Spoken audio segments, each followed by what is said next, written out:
ये लकीरें जो खींची गई हैं ये माननीय समाजवादी पार्टी के अध्यक्ष और उनके पदाधिकारियों द्वारा खींची गई हैं आजम खां से। तो इससे हमें ये लगता है कि इनका रास्ता कहीं और है, क्योंकि बिना आजम खां के साथ ये कभी मुख्यमंत्री नहीं बन सकते थे। तो इन्हें रास्ता कोई और मिल गया है जहाँ पे इन्हें उम्मीद है कि वहाँ हम मुख्यमंत्री भी बन सकते हैं, हो सकता है। रिपोर्टर्स डाइजेस्ट में आपका स्वागत है।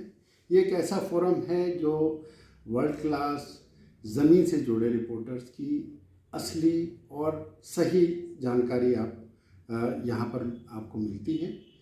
हम आज आपको रूबरू करा रहे हैं एक ऐसी शख्सियत से जिसका नाम है वीरेंद्र गोयल, जो रामपुर की राजनीति में किसी तारुफ का मोहताज नहीं है, लेकिन चर्चाओं में है।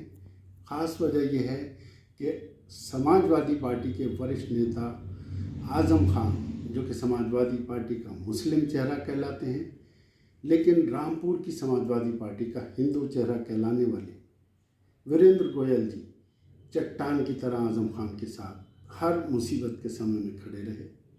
चाहे जेल जाना हो या उनके भरोसे का कोई भी इम्तिहान हो, हर जगह उन्होंने कामयाबी हासिल की। लेकिन अब उनका अंदाज़ कुछ बदला नज़र आ रहा है। खासकर लोकसभा चुनाव में उन्होंने कुछ ऐसे इशारे दिए हैं जिनको लेकर के उथल पुथल मच गई राजनीति में। आइए बात करते हैं वीरेंद्र गोयल जी से।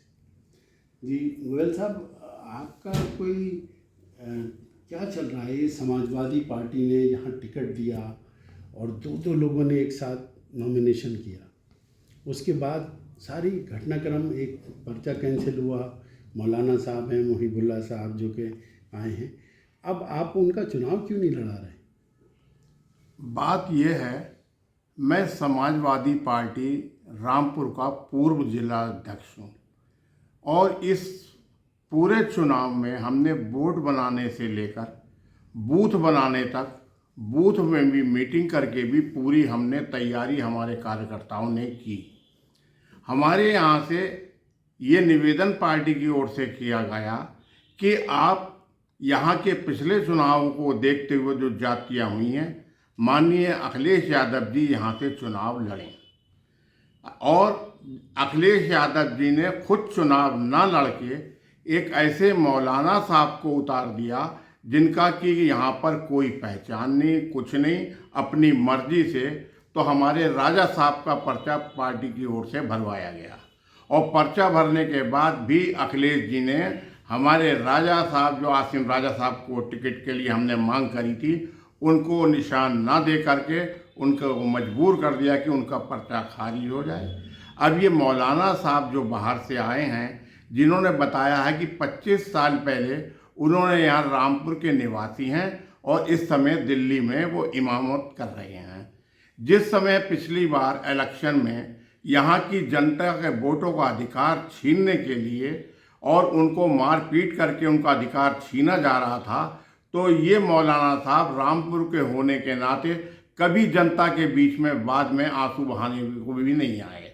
अब ये किसके पास गए? जिन्होंने पिटवाया था, जिन्होंने वोटों को रुकवाया था, रामपुर की जनता के अधिकारों को वोटों से वंचित किया था और बीजेपी का इलेक्शन लड़ाया था। ये उनके पास गए जिन्होंने मेरे खुद के खिलाफ 11 केस भैंस चोरी, बकरी चोरी के झूठे राजनीतिक वजह से लगाए।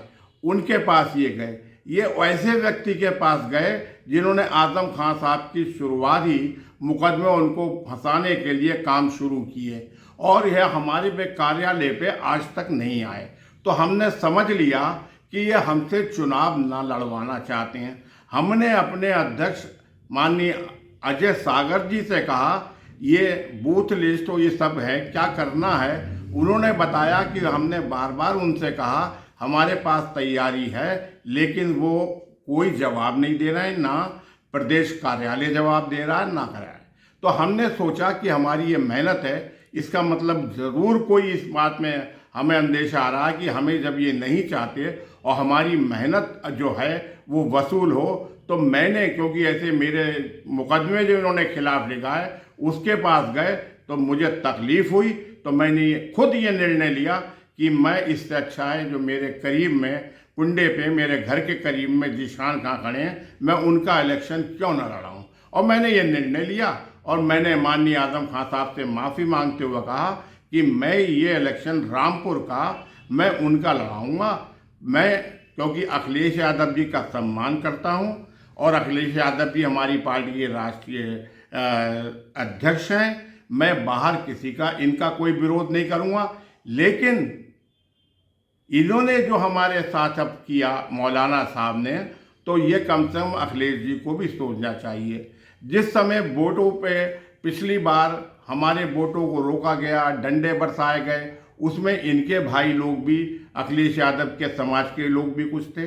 अखिलेश यादव जी ने तब आज तक उनके खिलाफ कोई बात नहीं कही और अपने खामोश रहे।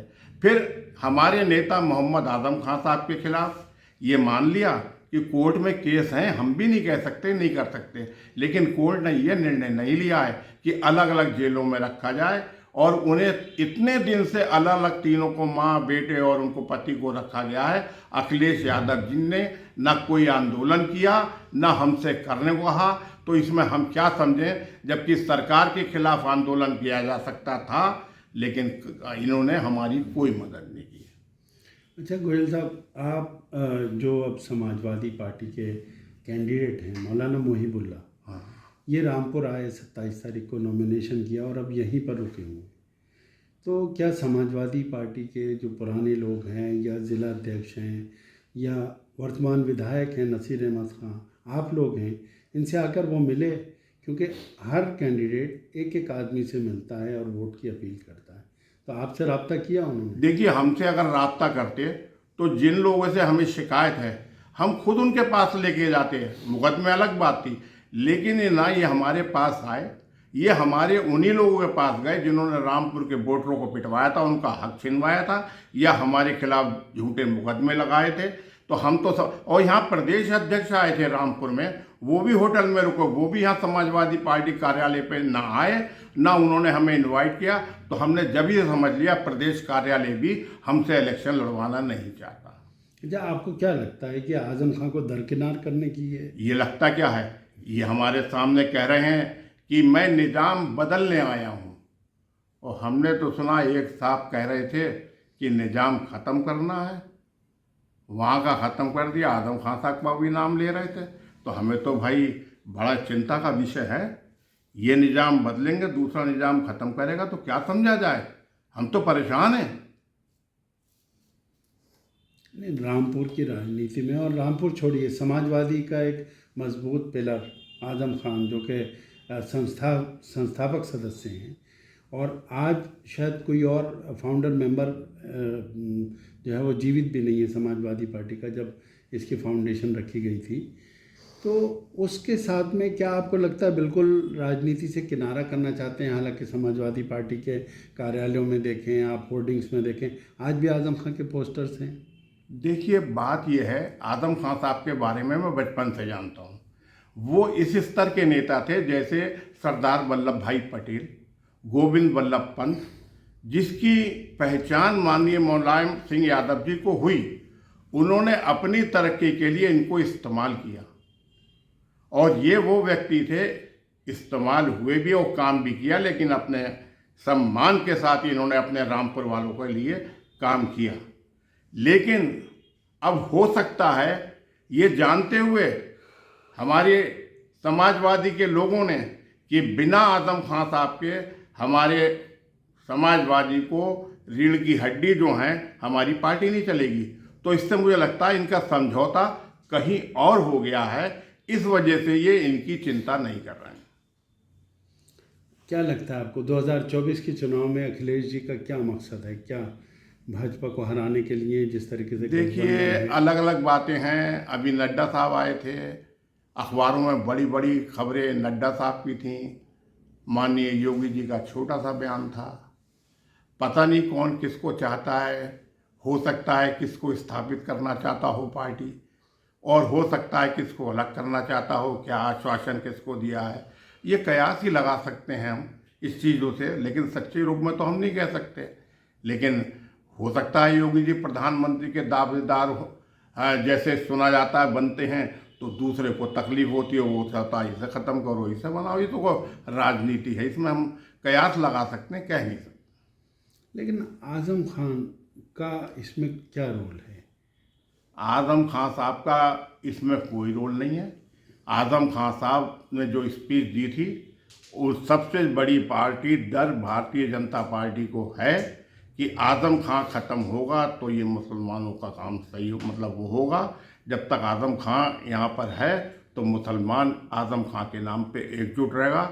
जो इनकी नीति और नीयत के हिसाब से मुसलमानों के खिलाफ है, उसका यहाँ पर पर्दाफाश होता है।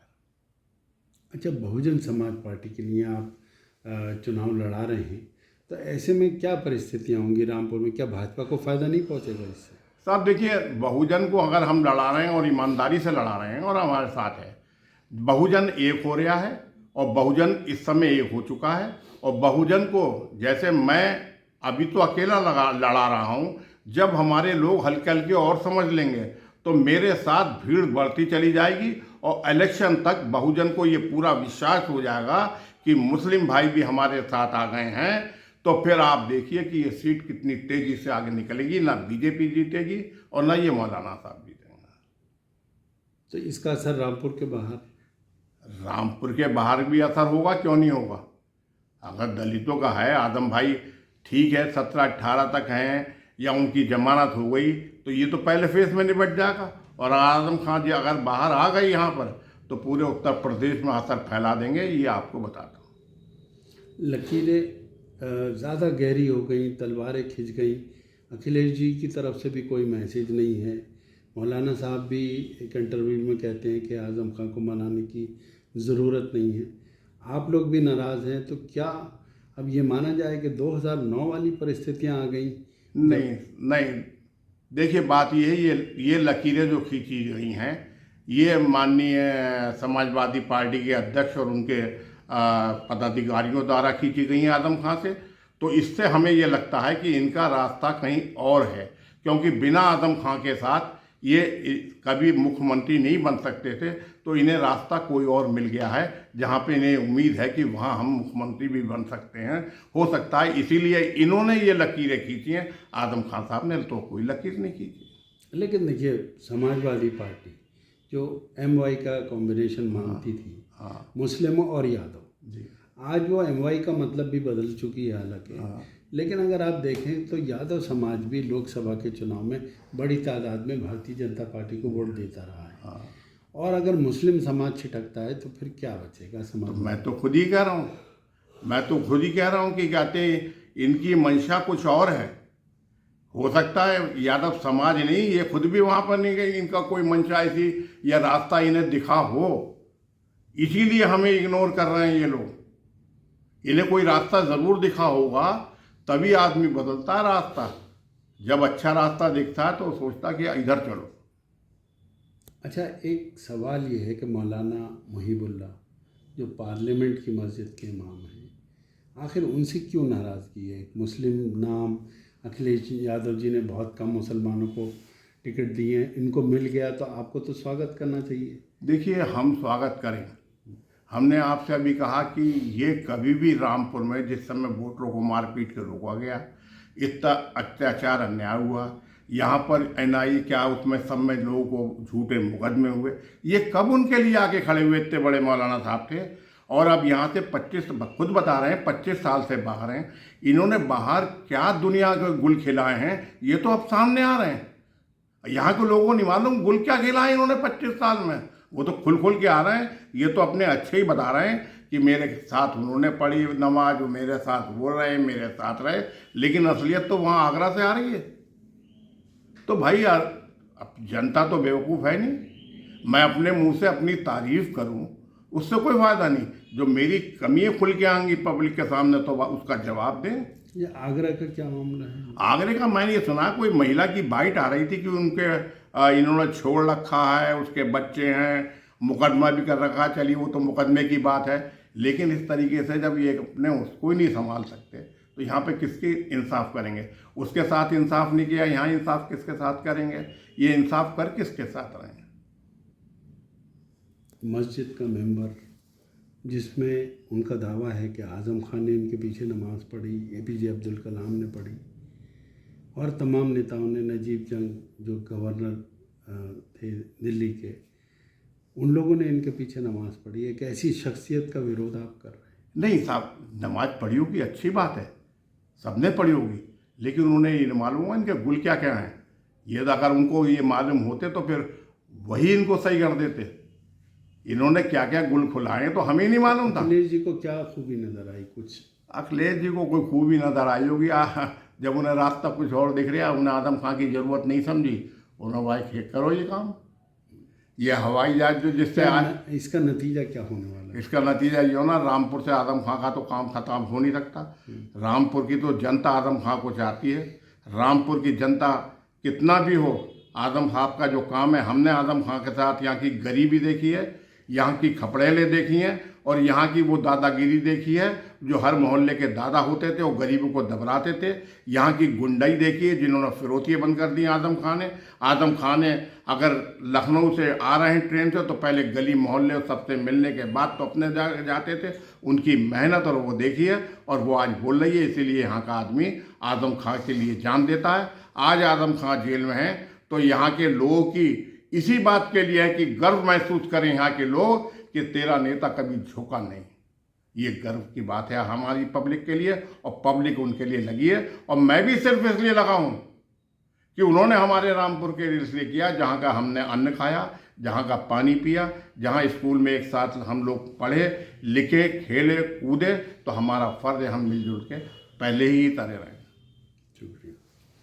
ये वीरेंद्र गोयल साहब को आपने सुना, बहुत बड़ी बड़ी बातें हैं, इशारों में जो कही हैं वो बहुत अहम है। आज उनको अखिलेश यादव जी जो कि समाजवादी पार्टी के राष्ट्रीय अध्यक्ष हैं, उन पर भी भरोसा उठता हुआ नज़र आ रहा है। और बड़ी बात यह है कि उनको ये लग रहा है कि कहीं ऐसा ना हो कि Akhilesh Yadav ji under the table कहीं और समझौता कर रहे हों। शायद इसी के चलते आज़म खां को वो जो है दरकिनार कर रहे हैं।